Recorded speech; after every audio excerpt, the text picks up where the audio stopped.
okay, WYRD Dungeon. It's done. It's complete. It's out the door. We've shipped a bunch of people that have bought them. We're trying to fulfill it for everybody. So now it's time to have a post-mortem.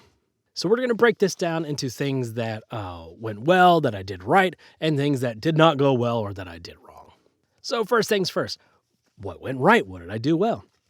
I think the first choice to make this based off of disaster tourism's WYRD framework was the right way to go. It was a system that was already pretty much complete, solid, and that I just had to build off of. I had a game that I had already been developing that worked really well with it. I just had to change a few mechanics here and there and then just expand upon it. Because I just wanted to have a game that was basically a small dungeon randomizer in your hand that you could play. And just with some roll of dice and just off you go. You didn't have to do any prep whatsoever and make it very collaborative. And I think it succeeded with that with WYRD Dungeon. If you happen to catch the Twitch stream on +1EXP, we did that. We played it live and just went and had a great time improvising the whole way through just based off of what we rolled here and the players using the things in the book, and it was super awesome. Using Kickstarter, right way to go, just because with your first time out, it is the big dog on campus. Everybody knows the name. People trust it. And so that was just the right choice at this time. Releasing it during February, during Zemo, also the right choice. I just got a bit more of a boost, a little bit more eyes on it, which was great. And so we were able to fulfill the pledges. Almost got to the 3K mark, very close. So I just went ahead and just said, okay, we unlocked the whole thing because I really wanted to do this UV spot, gloss UV, and get that perfect bound. So, does it feel tricksy? I don't know, to ask for this much and not get it, but still give everybody. I think people are still happy to get the really cool book, so I'm not too worried about that. Using BackerKit for the pledges and the surveys, also the right choice. If you're planning on doing this, I really recommend using BackerKit just because they have an automated system to kind of make sure your pledge is hitting all the notes that it needs to hit. They, will say, hey, this isn't right, fix this. And then they have a live person that will go through and then check it once again to really make sure things are good. And it was that live person touch that really set it over the top for me. And I really loved that, having that a person to talk to and make sure everything was tip-top and that customers could get exactly what they ordered. For printing, using Mix'em, absolutely 100%. If you are going to use a printer that's not in state or local to you, please, I would say, recommend definitely use Mix'em. Their prices are great. And of course, again, this Spot UV is fantastic. They were able to do this spine on 36 pages. It's the smallest they could possibly do. And they did it. I tried to call local people here in my area, and they could not do this perfect bound with that many pages. So that's awesome. Hats off to them for being able to do it. And not only printing it, but getting it to me within a pretty good time frame for the type of book that it is. And then also, finally, I think things I did right was just trying to keep everybody constantly updated with what was going on. At least once a week, once every other week. I really tried to be as open and as transparent with everybody that's backed. And just when things didn't go right, as soon as I found out things didn't go right, letting them know. I think for something that was backed in February to be having shipped and have it in people's hands here, what was this, June, is great turnaround. Especially for a lot of games that I've backed, RPGs that I've backed, it could take 8 months or more to a year, and to get it within 4 months, 3 months, something like that. I'm really happy with that. I wanted it sooner, and it could have been sooner, except for a miss-up, and we'll talk about that a little bit later. But it was great to get it there into everybody's hands in the amount of time that I did. So let's talk about what I did wrong and things I could have done better. I think it was maybe overly ambitious to go for the Spot UV and perfect bound on this size of book on your first time out. I couldn't help myself. I wanted my first book, my first splash into the industry, because this was really my introduction into the industry and put my name out there.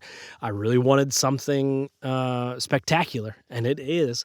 But I don't know if we'll have to see, I guess, if the price was worth it and if the amount of headache was worth it to get this spot UV to work.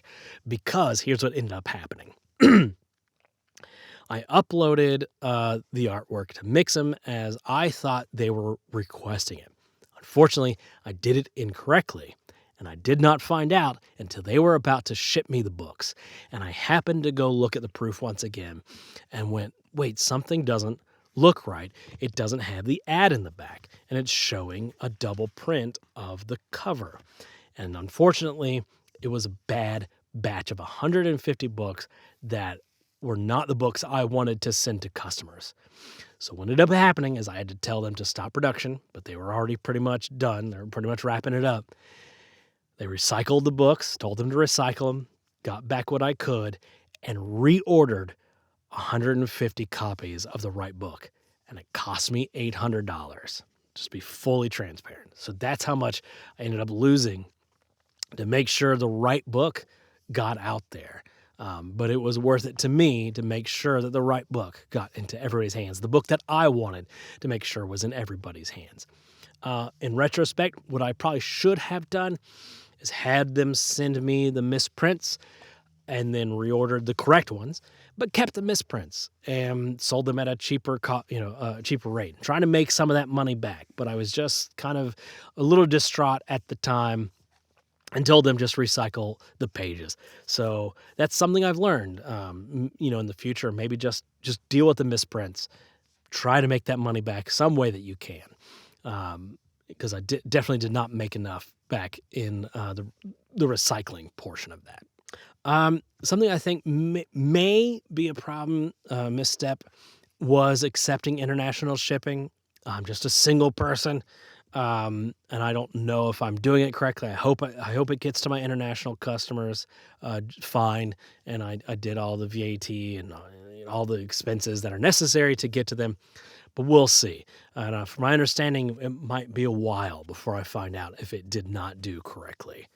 So we'll see, but I wanted to make sure I could offer it to as many people who wanted it as possible, right? I didn't want to cut anybody out and make it a US-centric kind of game, but it may bite me. We'll see. Finally, self-fulfillment.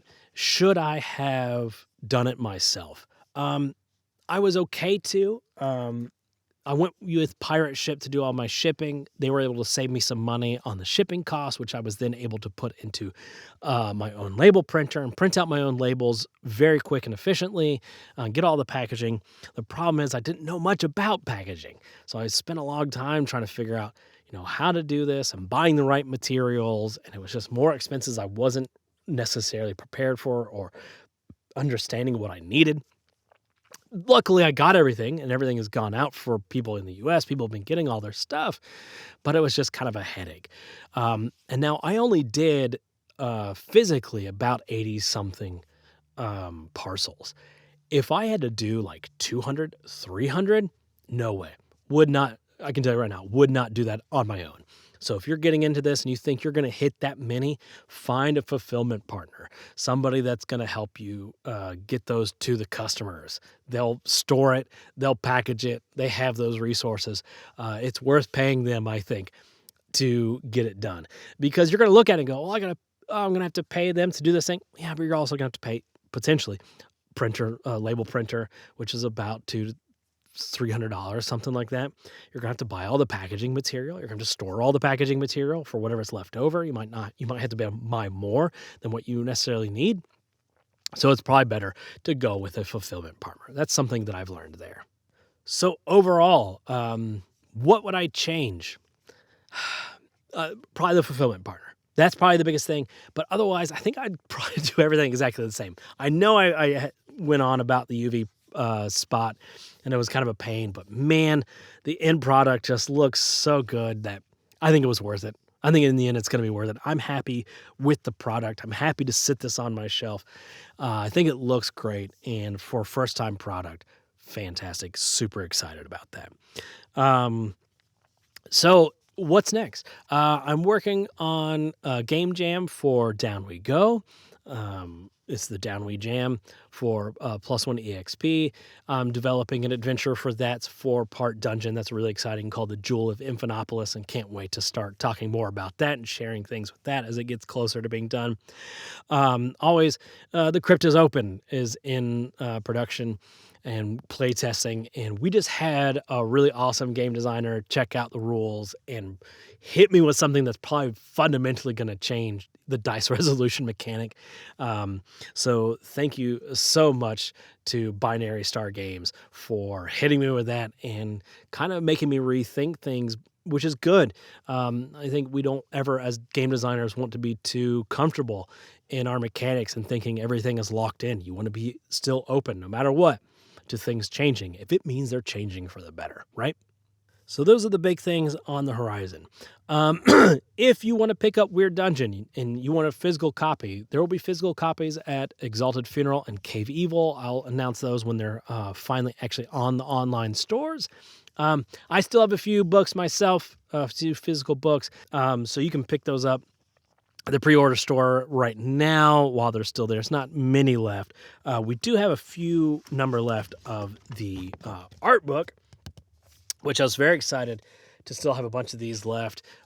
If you really want to see a lot of art in the book at a much higher resolution and more true to their original size, the art book is something to pick up, especially because I have full write-ups as to what I was thinking when drawing this and more about the art process in general. So the artwork of the WYRD Dungeon is out there and ready to go. Obviously, if you want a digital copy, you can get that on our itch. Or what I would recommend is actually going to playroll.com. And for $10, you can get the PDF there on the VTT, as well as a digital character sheet. And you have the virtual tabletop ready to go at your fingertips. I love Roll. I think they're a fantastic platform, and they need more people to know about it and more people using it. So very excited to be a part of them. And if you use that, physical or digital or otherwise, we have the WYRD Randomizer, WYRD-randomizer.com, which is a online resource for you to help you randomize your dungeon. At the click of a button, you get the level name, the traps, the treasures, the monsters, and all that kind of stuff. Full thing for the factions, like kind of cool stuff there. That took some time to develop, and I wrote it all myself and did the artwork from it again myself. This is the one-man shop for the most part, whenever I can. But we got that out there for everybody. But despite all of that, while I said a one-man shop, I could not have done this without Baymax Games helping with the editing. I could not have done this without Disaster Tourism for all their connections into the industry and support. And Kirby, thank you so much for everything that you've done for me. And a shout out to Crab Dominion for all of his support as well throughout this process and bouncing ideas off of and, sending them things. Thank you very much to the ttrpg Academy. You all have been amazing as well. It's a Discord group I'm a part of. And in the future going forward, keep a lookout for things that we're putting out there. And we can't wait to announce when the Jewel of Infinitopolis is going to be able to hit your little eyeballs. All right, I'm suffering from a sinus infection. I'm going to go take all the medicine. Bye.